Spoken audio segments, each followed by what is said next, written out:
If you are yet to subscribe to this channel, please do so now. God bless you. Chapter 11.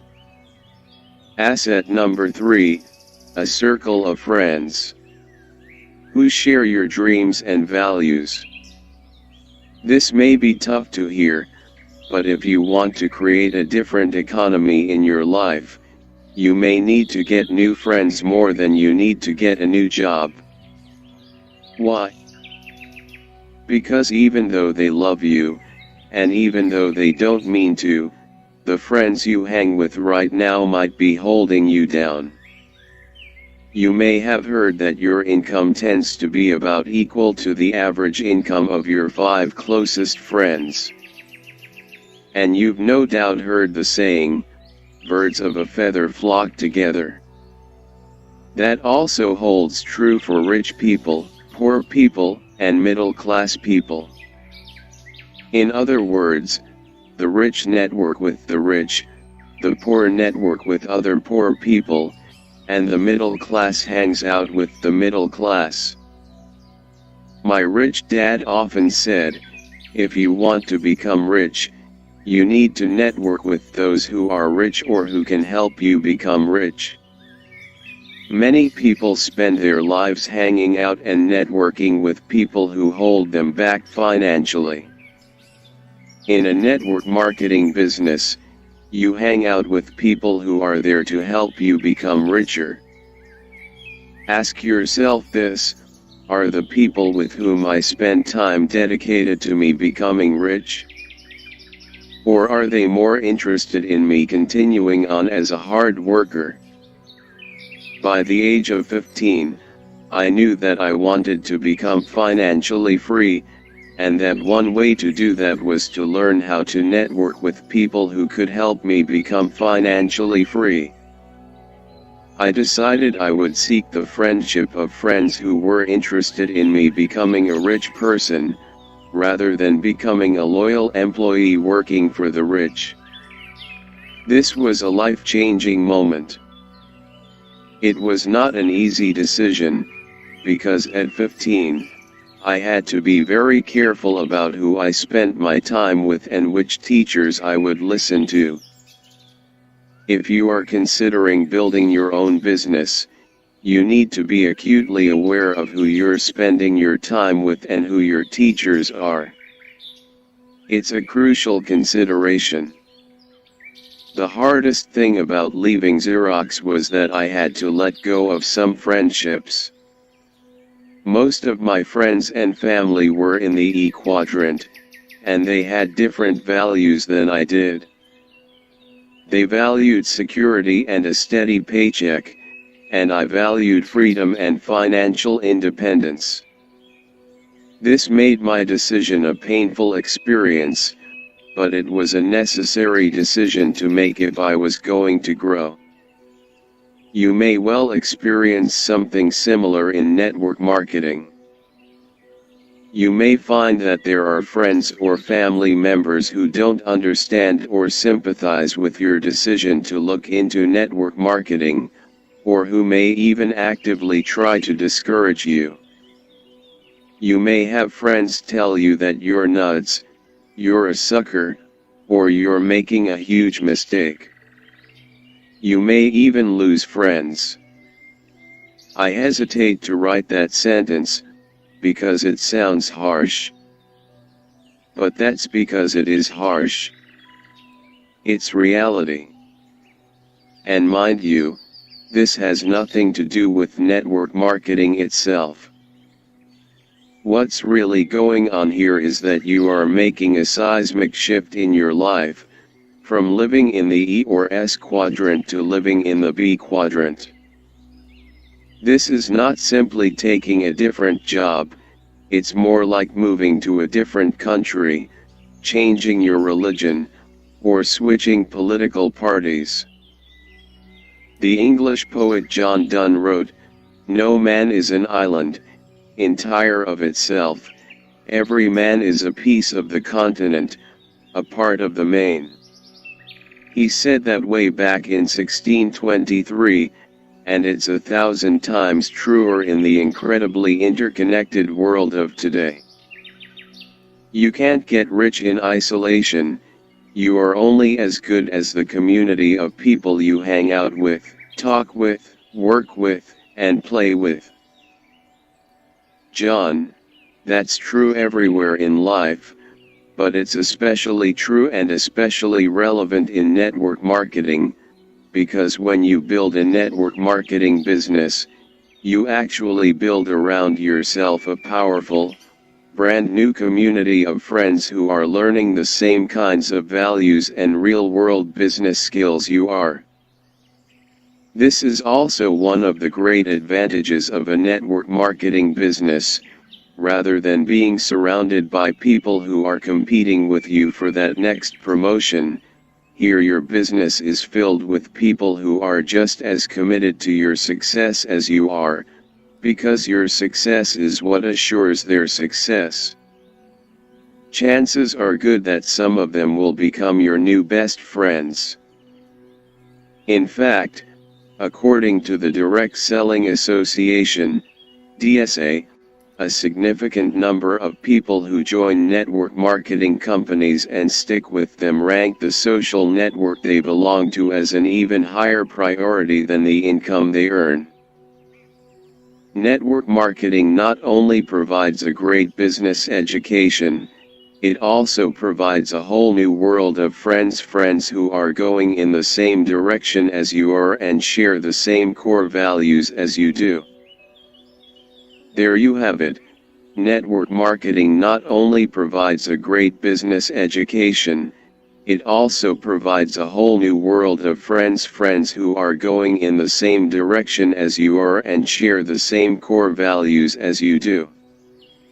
To me, the kind of friendship John is talking about is every bit as priceless as the best business training. Today I have friends in all 4 quadrants, but my core friends, the ones I really hang out with, the ones whose time means the most to me, are in the B and I quadrants.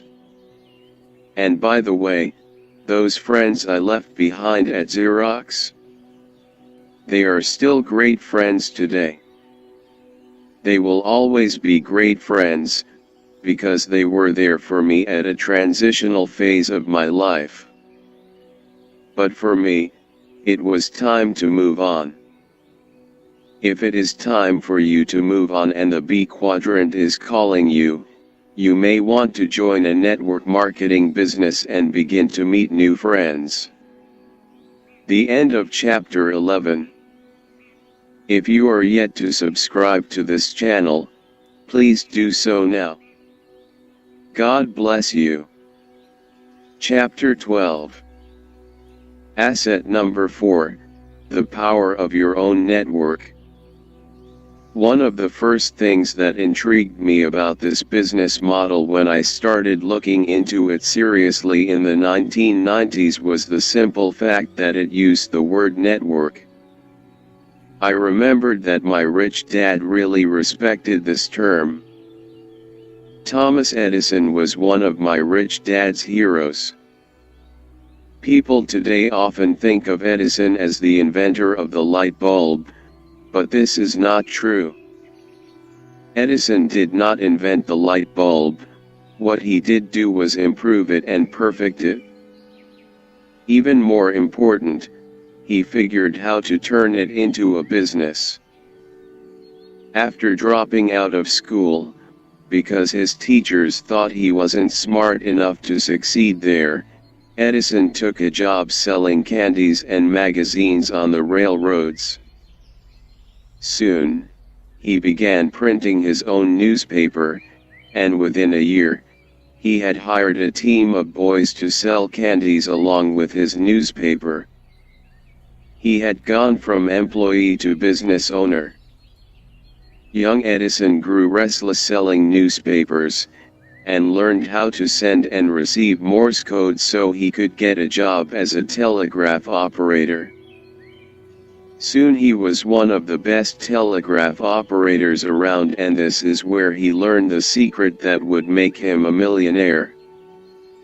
As a telegraph operator, he saw what had transformed the invention of the telegraph into such a success.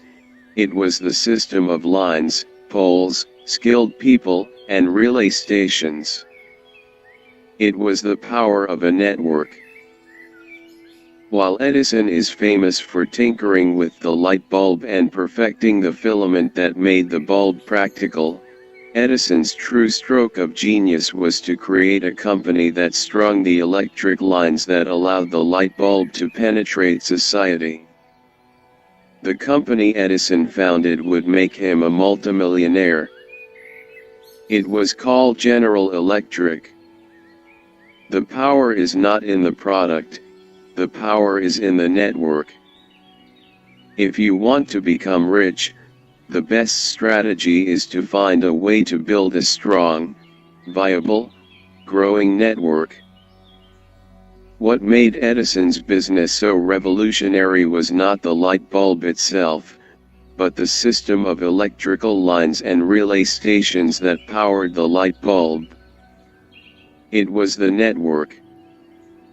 My rich dad told me, the richest people in the world build networks. Everyone else looks for work. From the shipping magnates and railroad barons to Sam Walton, Bill Gates, and Jeff Bezos, the great fortunes of the world have been made by those who figured out how to build networks. Sam Walton didn't manufacture goods for people, he built the distribution network that delivers the goods. Bill Gates didn't build computers, he built the operating system that ran on those computers. Jeff Bezos didn't go into publishing books, he created the online network Amazon that delivers those books. The power is not in the product, the power is in the network. If you want to become rich, the best strategy is to find a way to build a strong, viable, growing network. Of course, most of us are not Thomas Edison, Sam Walton, or Bill Gates, and never will be.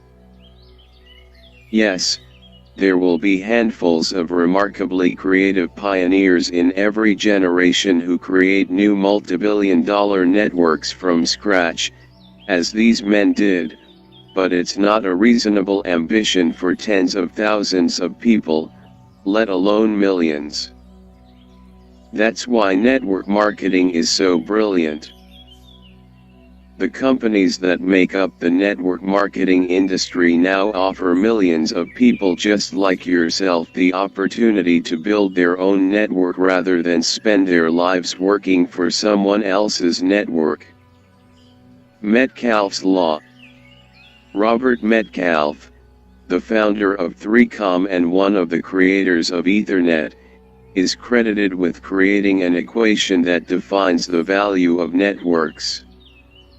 V equals N2. In other words, a network's economic value equals the number of the network's users squared. Putting Metcalfe's law in simpler terms, it means that as you add users, its value increases geometrically. Think of a network of telephones. If you have just one telephone, that single telephone has no real economic value. If you're the only one with a phone, who would you call? The moment you add a phone, according to Metcalfe's law, the economic value of the phone network is squared. The economic value of the network would go from 0 to 2 squared, or 4. Add a third phone, and the economic value of the network is now 9. In other words, the economic value of a network goes up exponentially, not numerically. Networks come to the business world. The classic industrial age business model operated much like an empire. It was controlled by a strong central government that maintained its strongly centralized identity no matter how big it grew. In the 1950s, a new type of business emerged, one that maintained its coherence not by controlling all its parts with a single central office, but instead by using the model of a network. This idea was so revolutionary that many criticized it, and the U.S. Congress came within 11 votes of declaring it illegal. But it survived its early years, and today is responsible for more than 3% of American retail sales and is thriving around the globe. Some of its more famous brands include Ace Hardware, Subway, and, of course, the most famous of them all, McDonald's. That radical business model is called a franchise. A franchise is a type of business network in which multiple business owners all work off the same blueprint. In a very pragmatic sense, you could say they all share the same values. But franchising was just one step in the process of developing networks in the business world. I'll let John tell you what happened next. John, Robert's right. This isn't just a question of paying a commission differently, or shifting the responsibility of marketing to a different party. It's really an entirely different way of looking at business, one that reflects an information age economy through networking rather than an industrial age economy through centralized mass advertising. After franchising, the next step in the development of networked businesses began in the 1960s and really got underway in the 1970s and 80s. Instead of a network of franchised businesses, this model built itself through a network of franchised individuals. In a sense, you could call this a personal franchise. Like the original franchise model, this new type of business also came under a lot of criticism, yet, despite its critics, it has survived and thrived. That model is called network marketing. Robert, and, by the way, the truth about franchising is that as a franchise owner, you are part of a network, but you don't own the network, you own only your particular business. As a network marketer, on the other hand, John, as a network marketer, you not only build the network, but you actually own your own network. And, as you put it, Robert, that gives you tremendous financial leverage. In other words, as a network marketer, you get to personally harness the power of Metcalfe's law. How? This doesn't happen simply by affiliating with a network marketing company. That's like having a telephone when you are the only one with the telephone. To harness the power of Metcalfe's law, you have to grow the network by duplicating yourself in someone else just like you, a partner. The moment there are two of you, the economic value of your network is squared. When there are three of you, the economic value of your network goes from 4 to 9. When the two people you brought in also develop 2 more people each, the economic value of your network begins to look like a rocket taking off for the moon. You are working arithmetically, but your economic value is growing exponentially. In plain language, Metcalfe's law means that a network acts as a lever. It allows you to leverage your time and effort. Archimedes, the engineer of ancient Greece credited with discovering the principle of leverage, declared, give me a place to stand on, and I can move the world. To demonstrate the virtually limitless power of leverage, he set up an elaborate system of ropes and pulleys, and attached this vast matrix of ropes to an entire fleet of Greek warships. When everything was ready and the crowd watching him grew silent, Archimedes grabbed this one wooden beam and pulled with all his might, and the entire fleet of ships began moving in the water. That's the power of a network. Through that matrix of ropes, Archimedes could perform a feat that would normally take the combined strength of several thousand oarsmen. And what exactly was that matrix of ropes? A network. That's the phenomenal force that makes rumors spread. One person tells three, who each tell three, who each tell three, and pretty soon everyone in town knows about it. That's how fashion trends spread. And that's the core strategy of a network marketing business, harnessing the power of Metcalfe's law to duplicate your efforts through a network of people. Network marketing is one of the fastest growing business models in the world today, yet most people still cannot see it. Why not? People might see the product, the home care or wellness products, or the telecom, financial, or legal services, but they don't realize that that isn't really the business. The real business is not the product, but the networks through which the product travels, not Edison's light bulb, but his electric grid. People still don't grasp the value of network marketing because it is invisible, it is virtual, not material. You cannot see it with your eyes because there is very little to see. It is a genuine information age business model. To grasp its value, it's not enough to open your eyes, you need to open your mind. There are no golden arches, no green mermaids beckoning you to come into their place of business. The business of network marketing has exploded throughout the world, yet the masses often still do not see it.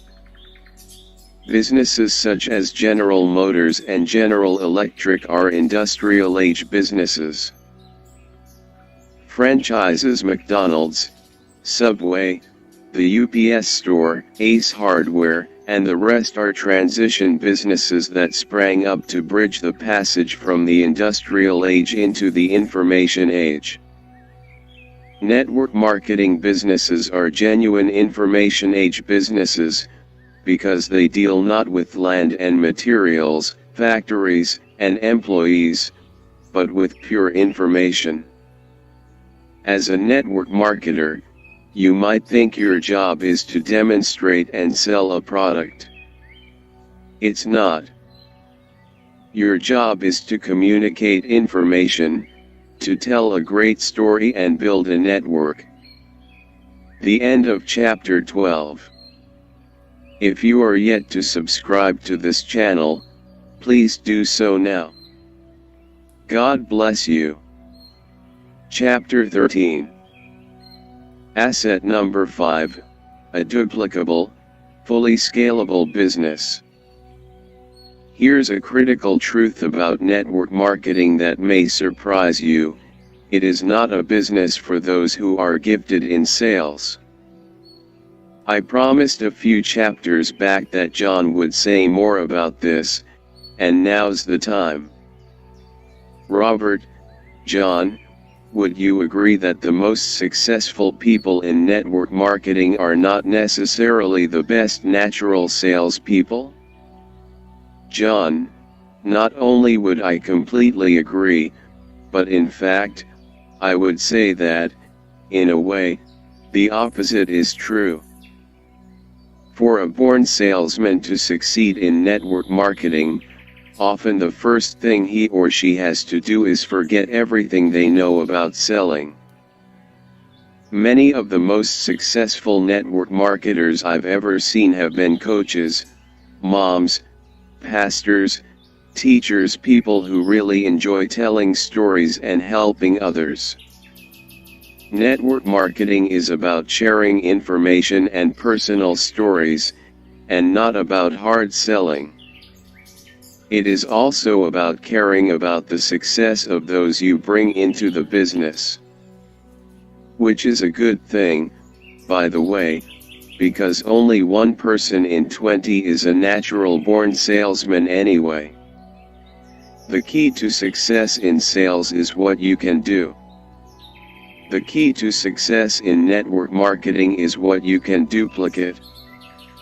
Robert, sometimes when I say that this business is not about sales, I get a skeptical reaction. Yeah, but aren't you kind of splitting hairs?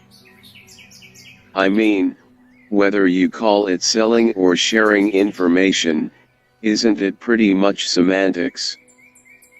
John, no, it's not semantics, and you're not splitting hairs. And it's that duplication factor that really dramatically shows you the huge difference between sales and network marketing. Here's what I would tell that person. If you are an amazing, uniquely skilled, superstar salesperson, then you can do great in sales and chances are good, you will do lousy in network marketing. Why? Because while you might sell a lot of products, most people in your network won't be able to duplicate what you do. Consequently, your network cannot grow, and it dies an early death. Robert, because you smothered it in the cradle. John, that's right, and I've seen it happen many times. I often watch talented and creative people start out in network marketing and run into this brick wall because they think that the way to be successful is to use their ingenuity, talent, and unique skills to be amazing. But it's not a question of what you can do, it's what you can do and then what others can do, too. I have also seen companies make the mistake of too strongly recognizing high levels of personal sales as opposed to placing more emphasis on showing everyone how to duplicate their efforts in the performance of others. The ability to duplicate is the magic key here, not the ability to be a top salesperson. When network marketing companies fail to make this clear, they impair their ability to continuously develop and energize their growth engine, the people who duplicate themselves.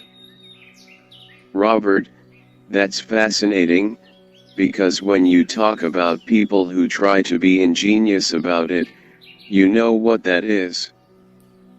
That's thinking like a person in the S quadrant, not in the B quadrant. When you live in the S quadrant, then, by all means, be brilliant and creative and unique. But in the B quadrant, kiss of death. Henry Ford did not create an empire and change the face of the planet by building a business model around his workers' unique skills and talents. Now, he could have hired craftsmen to hand-make his cars. They would have been amazing cars and he would have sold maybe a few hundred of them. Instead, he designed a model where ordinary people could plug in their time and effort and mass-produce millions of cars. Ford thought like a person who lived smack in the B quadrant. John, I wouldn't have thought of putting it that way, but that's exactly what it is. And if you want to be successful in network marketing, that's how you have to think. Again, what gives your network marketing business its real power is not what you can do, it's what you can duplicate. In other words, You want to build your business in a way that virtually anyone else can readily copy. Why? Because others copy what you do is exactly what you want to happen, what you need to have happen. That's what creates your success. We'll rejoin this discussion of duplication in a moment, but first I want to talk a little about that term scalable. Information tools for infinite scalability. Another way of saying what John is talking about, when he says the secret is duplication, is this: the power of your business is in its scalability. A business that is scalable simply means a business that can operate on any scale. This is often the make or break issue with entrepreneurs. The world is full of would-be entrepreneurs who create businesses that are wonderful, as long as they're operating on a scale so small that they can personally control every aspect of the business. But there are very few entrepreneurs who grasp how to design their tiny little business model so it can be multiplied and replicated many times over without their direct participation. This is the secret of Ray Kroc's brilliance in creating the McDonald's phenomenon. He didn't seek out an elite core of especially talented restaurateurs with high-level expertise to run his multiple operations. Instead, he designed the expertise right into the operation. That's exactly what smart network marketing companies have done. Instead of trying to recruit only the most highly skilled speakers, presenters, and salespeople, they have designed the presentation into the system itself, in the form of information tools, and as John explains it, that didn't happen overnight. John, in the early days of network marketing, its practitioners faced a thorny challenge. While it is true that anyone can learn to give a presentation, it is not true that just anyone can give an effective presentation. This meant that, while theoretically anyone could be successful in this business, it often wasn't that way in reality. In the early days, the business really did rely on people with great presentation skills, and a big part of learning the business was learning how to make a great presentation. But just as with sales, very few people are ever going to get truly skilled at making a polished, professional presentation. So this put a serious limitation on the business's ability to grow. Robert, and that's where presentation tools come into the picture. John, that's right.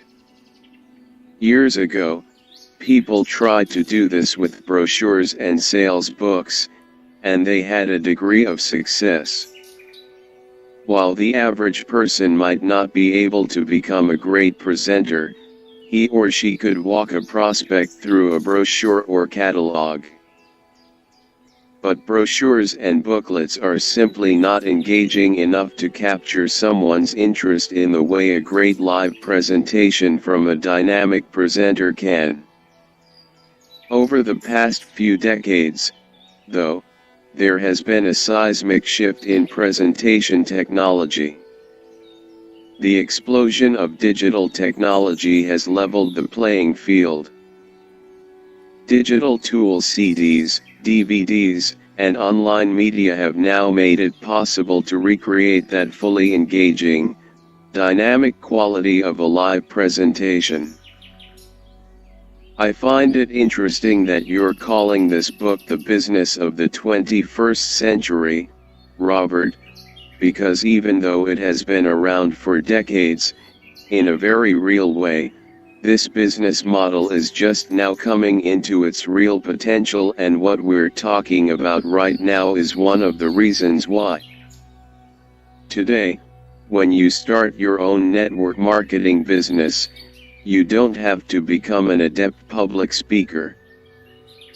In fact, trying to be one can actually work against you, because again, that's a highly specialized skill, and therefore not very duplicable.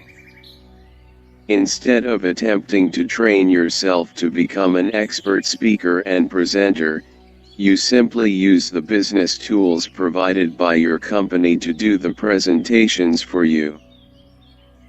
What's more, these business tools are highly affordable, both because it is in the company's interest to make them affordable, and also because technology has now made it possible.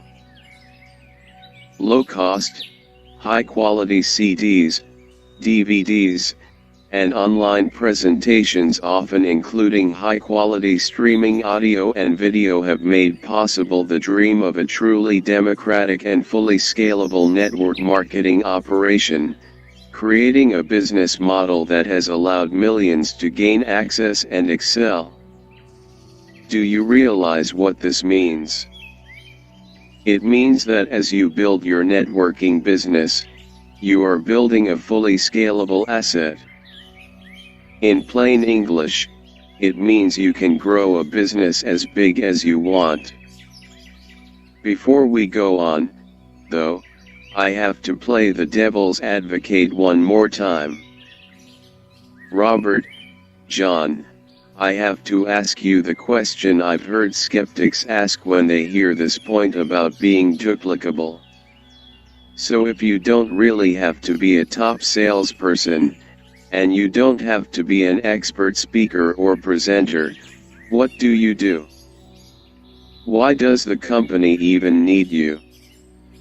John, you network.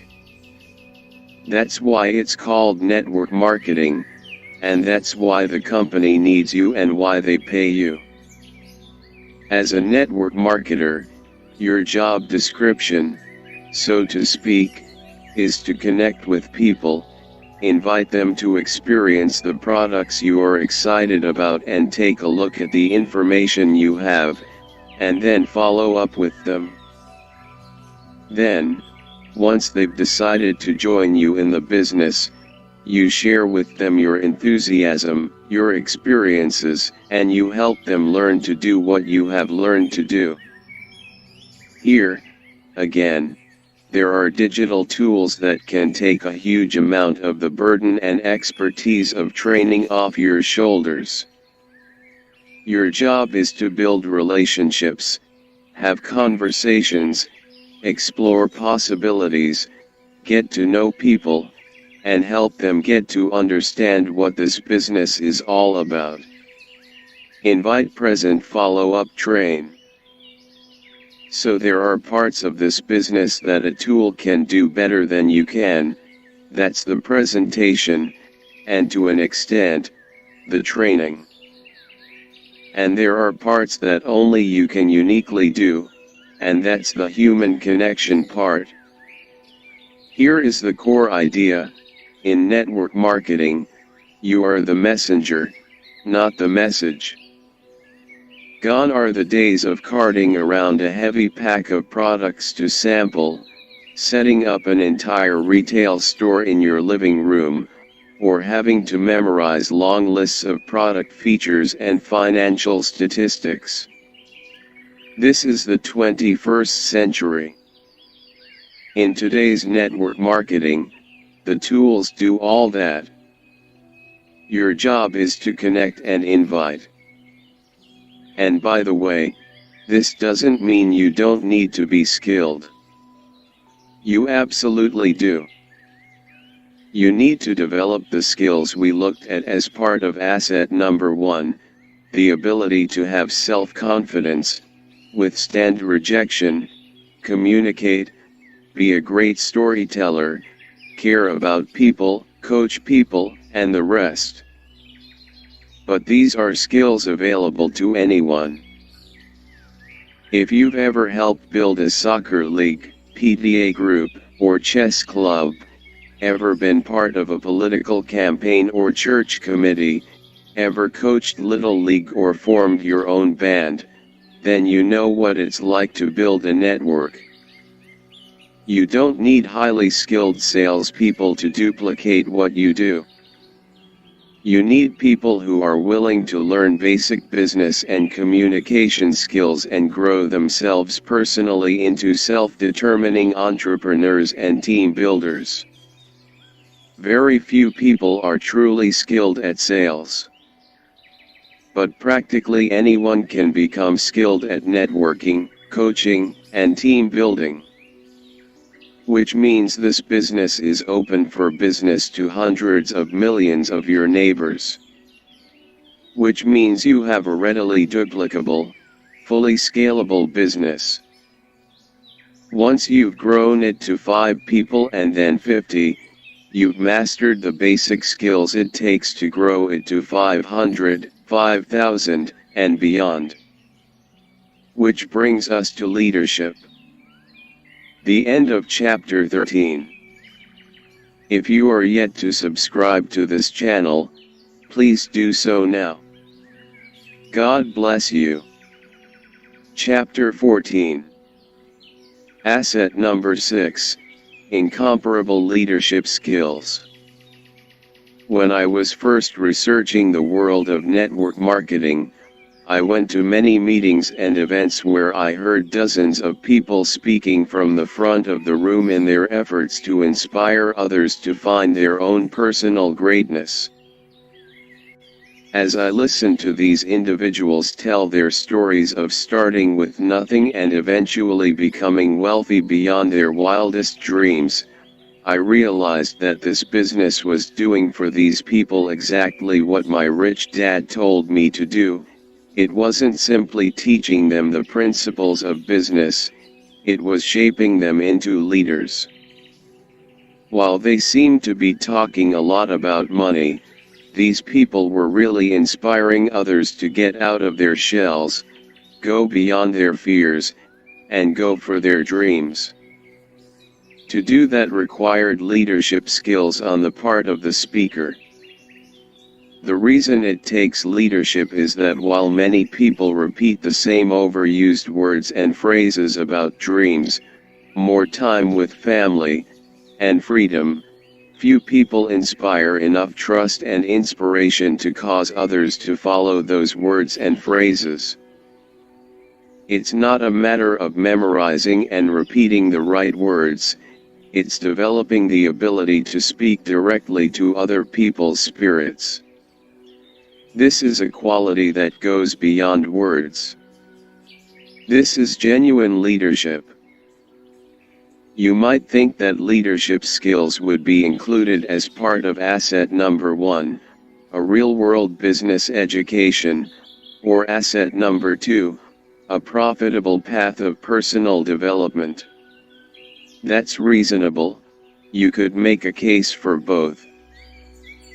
But the truth is, having the capacity to lead is a skill set so valuable, so powerful, and so rare that it is genuinely an asset unto itself, and deserves its own chapter. All the other business skills are important ingredients. Leadership is the force that makes it all come together. Leadership is what builds great businesses. Leadership is the force that makes it all come together. Leadership is what builds great businesses. Speaking directly to spirit. I grew up in the 50s and 60s, and John F. Kennedy was one of the greatest speakers I have ever heard. When he told the nation in May 1961 that we were going to put a man on the moon within the decade, our scientists really didn't have a clue how we could possibly accomplish such a thing. It was beyond ambitious, it was outrageous. And yet we did it. Even though JFK was killed less than 3 years later, with 3/4 of the decade left to go, his leadership was so compelling and so powerful that his vision persisted after his death. Despite his assassination, despite the catastrophe of Vietnam, despite the nation being rocked by riots and division and the presidential mantle passing from JFK's vice president to his former rival Richard Nixon in 1968, what did we do? We put a man on the moon in 1969, sure enough, within the decade. That's leadership, the power to make things happen through the sheer force of the vision you share. Genuine leaders can move mountains. In Vietnam, I discovered that great leaders were not tough people who yelled and screamed or were physically abusive. In the heat of battle, I found that great, brave leaders were often quiet, yet when they spoke to our souls and our spirits. All great leaders have been master storytellers who were able to communicate the vision in such a vivid way that others saw it, too. Look at Jesus Christ, Buddha, Mother Teresa, Gandhi, Muhammad. They were all great leaders, which means they were great storytellers. Money does not go to the business with the best products or services. Money flows to the business with the best leaders. A business that has forgotten how to tell its own story is soon out of business, even if it has tons of inventory. When I find a business that is struggling financially, it is often because the leader of that business cannot communicate the company's vision. He or she cannot tell the story. They may be smart, but they are poor communicators. The leadership skills you need to develop for the B quadrant are very different from the management skills most often required for the E and S quadrants. Don't get me wrong, management skills are important, but there is a vast difference between management skills and leadership skills. Managers are not necessarily leaders, and leaders are not necessarily managers. I meet many people in the S quadrant, the specialists, or small business owners, who would like to expand their businesses but cannot, for one reason: they lack leadership skills. No one wants to follow them. Their employees do not trust them, are not inspired by them. I have met many middle managers who fail to climb the corporate ladder because they cannot communicate with others. The world is full of lonely people who cannot seem to find the man or woman of their dreams, simply because they fail to communicate what a good person they are. Money does not go to the business with the best products or services. Money flows to the business with the best leaders. Communication affects every aspect of life, and this is the number one skill that network marketing teaches. Network marketing leaders sometimes describe themselves as highly paid storytellers. In fact, they are among the most highly paid storytellers, and there's a very simple reason for this: they are among the best storytellers. When I started attending network marketing business training, I got to meet highly successful, real-world business owners who had started their businesses from scratch. Many were great teachers because they were teaching from experience and not from theory. Sitting through many of the business seminars, I often found myself nodding in agreement with their straight talk about what it takes to survive on the streets of the real world of business. After the seminars, I would often talk to the instructors. I was amazed at how much money they made, not only from their businesses, but also from their investments. Several made significantly more than many top CEOs in corporate America. Yet, there was something else to these instructors that impressed me even more. Although they were rich and certainly did not have to be leading these events, they had a passion for teaching and helping their fellow human beings. I began to realize that a network marketing business is based on the leaders pulling people up, while a traditional corporate or government business is based on promoting only a few and keeping the masses of employees content with a steady paycheck. These instructors in the network marketing world were not saying, if you don't perform, you lose your job. Instead, they were saying, let me help you do better and better. As long as you want to learn, I'll be here to teach you. We're on the same team. A very special type of leader. Many people have leadership qualities within them, but these qualities are never brought out.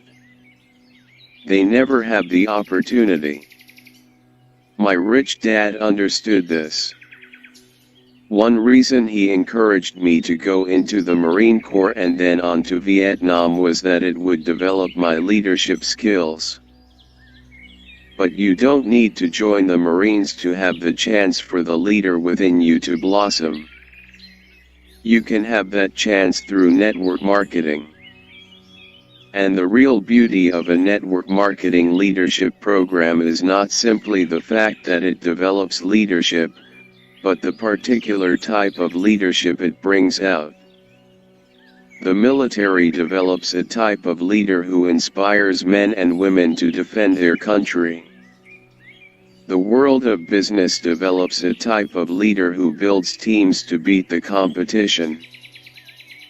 Network marketing tends to develop the type of leader who influences others by being a great teacher, teaching others to fulfill their life's dreams by teaching others to go for their dreams.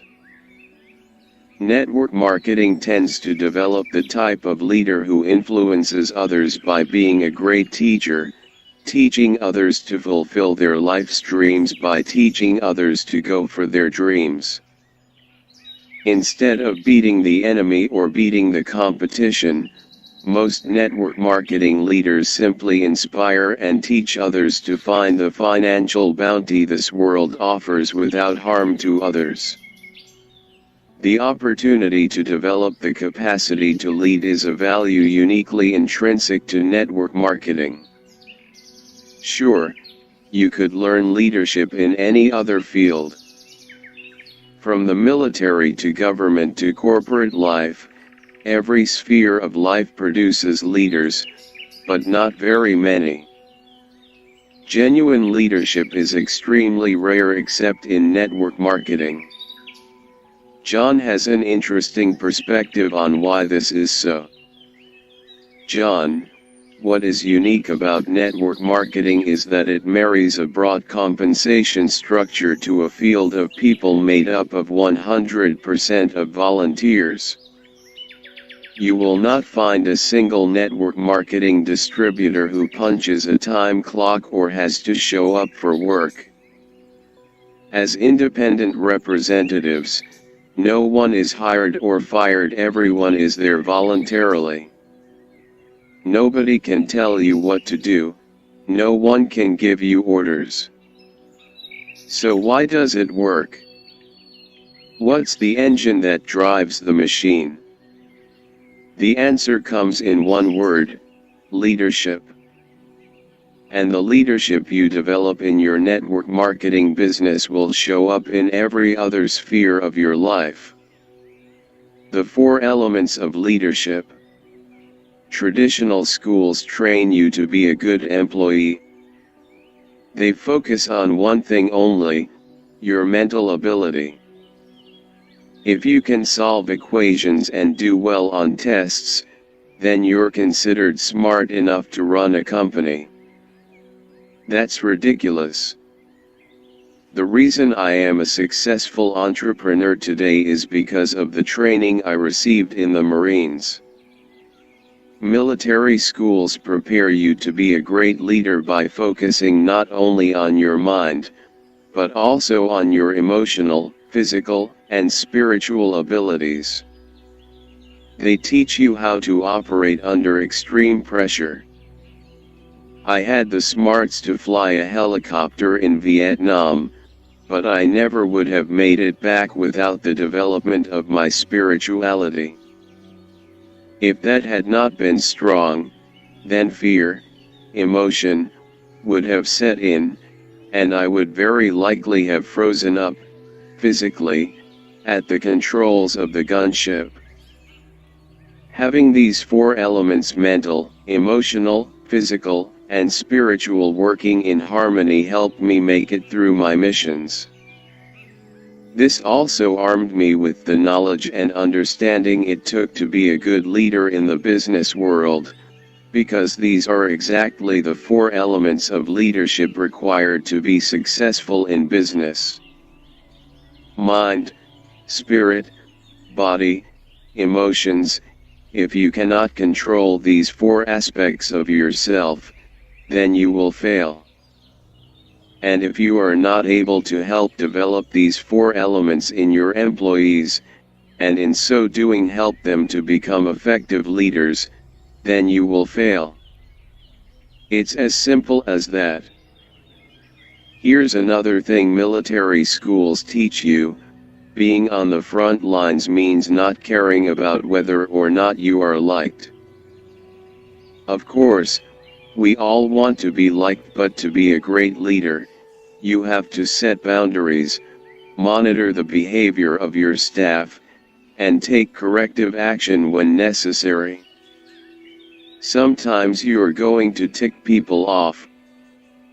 Yes, it's going to happen, there's no way around it. But here is what's also going to happen: you are going to create the best team possible, one that understands what you expect, and what you will and will not tolerate. The end of chapter 14. If you are yet to subscribe to the C1 Hunnel, please do so now. God one bless you. Chapter 15.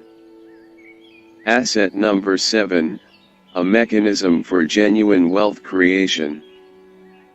Thomas Jefferson and John Adams, two of the three creators of the Declaration of Independence, were great lifelong friends, although their friendship was not without differences, even huge ones. They were temperamental opposites, and at one point they became bitter political arch-rivals, diametrically opposed on many issues. For years, our second and third presidents refused to speak with one another. But in their later years they reconciled, and their lengthy correspondence is one of the great treasures of American literature. They died on the very same day, on July 4, 1826, 50 years to the day from the signing of the Declaration of Independence that they had co-authored with Benjamin Franklin. There is one more curious fact about these two men: their relationship to wealth. Jefferson was the classic Virginia aristocratic landowner, possessing an estate encompassing thousands of acres. Adams was a Massachusetts barrister from a fairly poor farm family, and lived his long life without ever having much in the way of wealth. And yet, on the day of their death, Adams was worth about $100,000 and Jefferson's estate was about $100,000 in debt. Jefferson had money and property, but it slipped through his fingers. Adams never had much money, but though he lived simply, he had a firm grasp on how to build wealth. One of the central reasons I'm writing this book is to make sure you grasp the crucial difference between money and wealth. Why does the typical $1 million lottery winner end up broke within 3 years after earning his or her millions? Because while they had a sudden windfall of money, they had no concept of wealth. Wealth is not the same thing as money. Wealth is not measured by the size of income. Wealth is measured in time. Wealth is not the same thing as money. Wealth is not measured by the size of income. Wealth is measured in time. If all I have to my name is $1,000 in savings and checking combined, and my living expenses are $100 a day, then my wealth equals 10 days. Wealth is the ability to survive so many days forward. Ask yourself, if I stopped working today, how long could I survive financially? Your answer is equal to your wealth at this moment. Actually, let's deepen that definition. Wealth is measured by the richness of your life experience today plus the number of days into the future that you have the capacity to continue living at that level of experience. One reason the rich get richer is that the rich work for a different kind of money. They don't work to generate income, they work to build wealth. There is a vast difference between the two. One of the most profound values of a network marketing business, and it is one that the great majority of people who look at this business do not quite grasp, is that it is an engine of personal wealth creation. My simple 4-step path to financial freedom. Kim and I were able to retire early in life without jobs, without government assistance, and without any trading of stocks or any mutual funds. Why no trading of stocks or mutual funds? Because we believed they were very risky investments. In my opinion, mutual funds are some of the riskiest of all investments. Kim and I used a simple 4-step plan to retire young and rich. It took us 9 years, from 1985 to 1994, starting with nothing and retiring financially free without a single share of stock or mutual funds. It goes like this. 1. Build a business. 2. Reinvest in your business. 3. Invest in real estate. 4. Let your assets buy luxuries. Let's look at how this sequence works. 1. Build a business. Building a business allows you to generate a lot of money. Furthermore, the tax laws of the United States are very favorable to people who earn their income in the B quadrant and punish people who earn their money in the E quadrant. A business is like a child, it takes time to grow. While it can take less time, and can certainly take more, getting a business off the ground typically takes about 5 years. 2. Reinvest in your business. The key to this process is that you don't try to use your business as an income source to live on. A lot of first-time network marketers make this mistake. As soon as they start seeing an income stream develop from their new business, they use that new income to expand their living expenses, buy a second car, buy a bigger house, take expensive vacations, and so forth. Why do people do this? It's not because they're idiots. I've seen very intelligent, well-informed people follow this pattern. They do it for one reason and one reason only: they are still living, breathing, and thinking in the E quadrant. If you want to build wealth, you have to get your head out of the left-hand side of that diagram and start thinking B and I. First, keep your day job. Your goal is not to replace your job with your business. That's just treating your business like your new job. you'll never build wealth that way. Instead, once your new business is making some money, go right to step 2. Reinvest your new income in that business in order to grow it still further. But I don't want to keep my day job. I hate working there. Isn't that the whole point? I want to stop working as an employee. Fair enough, you want to get out of the E quadrant and quit that job. Maybe you hate your job. Or you may be like a lot of professionals I've met who actually love what they do, but don't love the fact that they have to keep doing it 40, 50, or 60 hours a week. Whatever your reasons, here's the blunt truth: if you suck all the income out of your new business to burn on monthly living expenses, then you're not building a business, you're just building yourself another job. A true business owner never stops investing and reinvesting to build the business. The reason so many people fail to achieve great wealth in any business is simply that they fail to reinvest continually in the business. So, what does that look like in network marketing?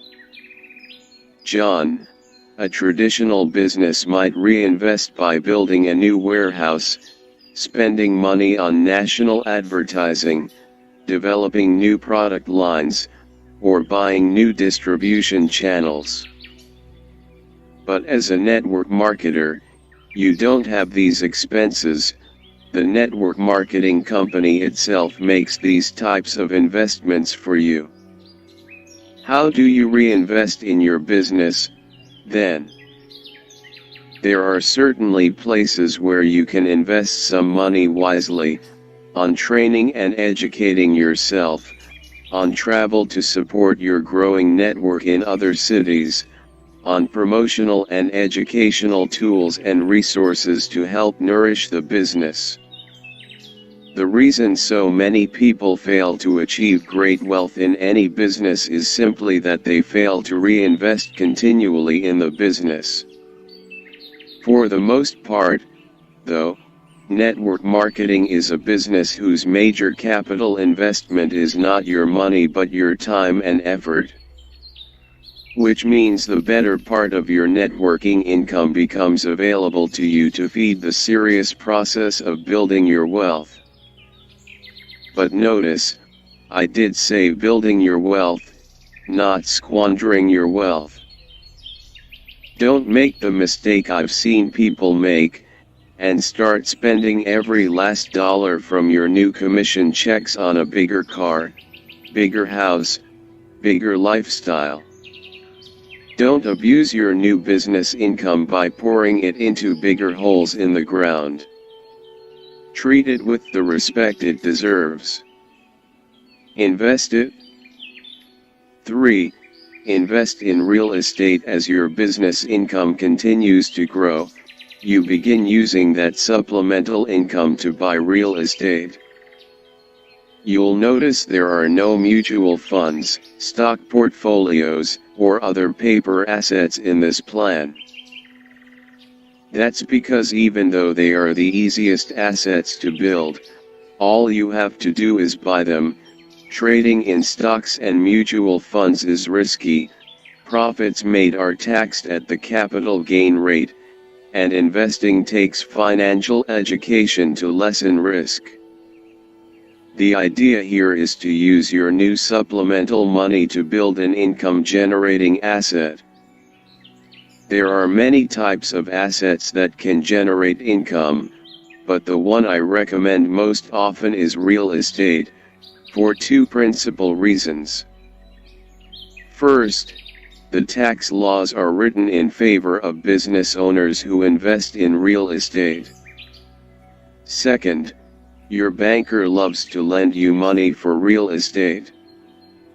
Try asking your banker for a 30-year loan at 6.5% to buy mutual funds or stocks. They'll laugh you out of the bank. People often ask me, How can I buy real estate when I barely earn enough money to pay the rent? Good question. You can't. Not, that is, until you have the extra cash.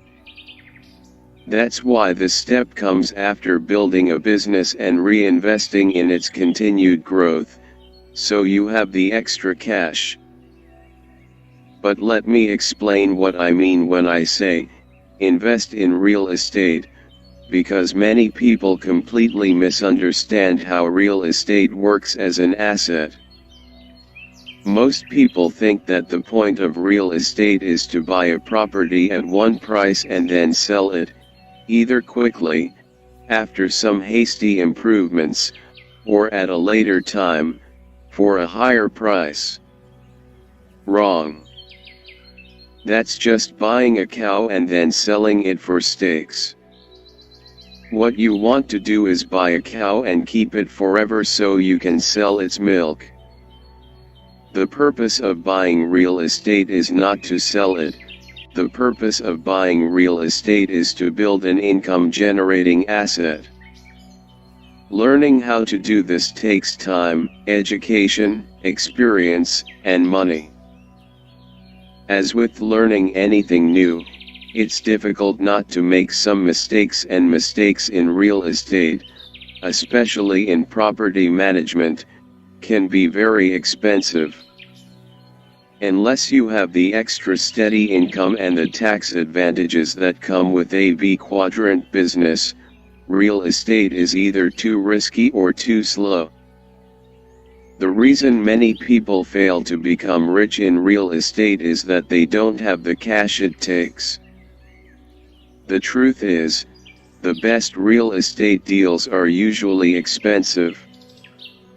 If you don't have much money, often the only real estate deals you can get are deals that people with real money have passed on.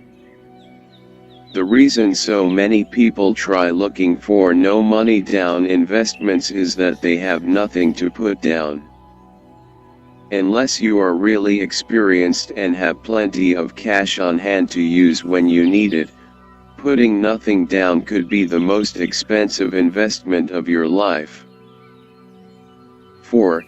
Let your assets buy luxuries for many years, even long after we could have afforded to do more. Kim and I continued to live in a small house with a monthly mortgage of about $400 and drove average cars. Meanwhile, we were using whatever extra cash we generated to build our business and invest in real estate. Today we live in a large home and have 6 luxury cars between us, but we didn't buy that house or those cars. Our assets bought them, we just enjoy them. When I say luxury, I don't necessarily mean something extravagant or ostentatious. I mean something that you want and enjoy, and that exists beyond what you need. I'll give you an example. Think of anyone you know who works for a living but does not love their job. If you told them, hey, you don't like your job, you should just quit, what would they say? I'd love to, but I don't have that luxury. That's right, for many people, simply not having their job is one of the very first luxuries they want. How do you get that luxury?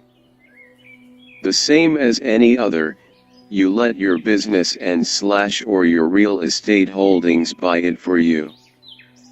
For that to happen, you have to build those assets to the point where they can buy it for you. You see how it works?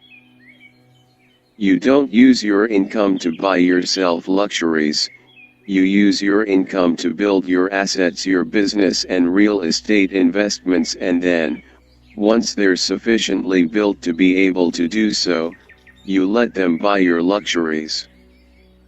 Which brings us to the matter of dreams.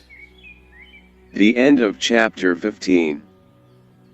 If you are yet to subscribe to this channel, please do so now. God bless you.